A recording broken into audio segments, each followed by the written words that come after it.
சின்ன மருமகள் அடுத்த வர எபிசோடில் பார்த்திங்க அப்படின்னா கண்மணியும் ஆறுமுகமும் இன்னும் மண்டபத்துக்கே வரல அப்படின்னு சொல்லிட்டு அவங்க வீட்டு ஆளுங்கள்லாம் பார்த்திங்க அப்படின்னா அந்த எங்கே போயிருக்காங்க அப்படின்னு சொல்லிட்டு தேடுறதுக்காக காரில் கிளம்பி போவாங்க. பார்த்திங்க அப்படின்னா அவங்க தேடிக்கிட்டே இருக்க ஒரு சைடு வந்து கண்மணியும் ஆறுமுகமும் வந்து கல்யாணம் பண்ணுறதுக்காக கோவிலுக்கு போயிடுவாங்க.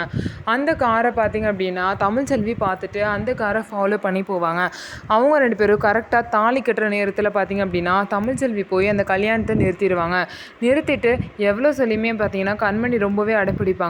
அவங்க வீட்டில் சொன்னால் ஏற்றுக்க மாட்டாங்க. அதனால நாங்கள் இங்கேயே கல்யாணம் பண்ணிக்கிறோம், நீங்களே எங்கள் கல்யாணத்தை நடத்தி வைங்க அப்படின்னு சொல்லிட்டுலாம் தமிழ்ச்செல்வி கிட்ட சொல்லுவாங்க. நான் எப்படி நடத்தி வைக்க முடியும், நீங்கள் பண்ணுறது கொஞ்சம் கூட சரியில்லை, அங்கே நடக்க வேண்டிய கல்யாணமே நிற்க போகுது, மாப்பிள்ளையே போலீஸ் வந்து அரெஸ்ட் பண்ண போகிறாங்க அப்படிங்கிற விஷயம் தெரியும் எனக்கு, அதனால தான் நான் உங்களை கூப்பிட்றேன், அந்த கல்யாணம் கண்டிப்பாக நின்னதுக்கப்புறம் நானே உங்களை வீட்டில் பேசி நானே உங்கள் 2 பேருக்கும் கல்யாணம் பண்ணி வைக்கிறேன்னு சொல்லிட்டு தமிழ்ச்செல்வி வாக்கு கொடுக்குறாங்க.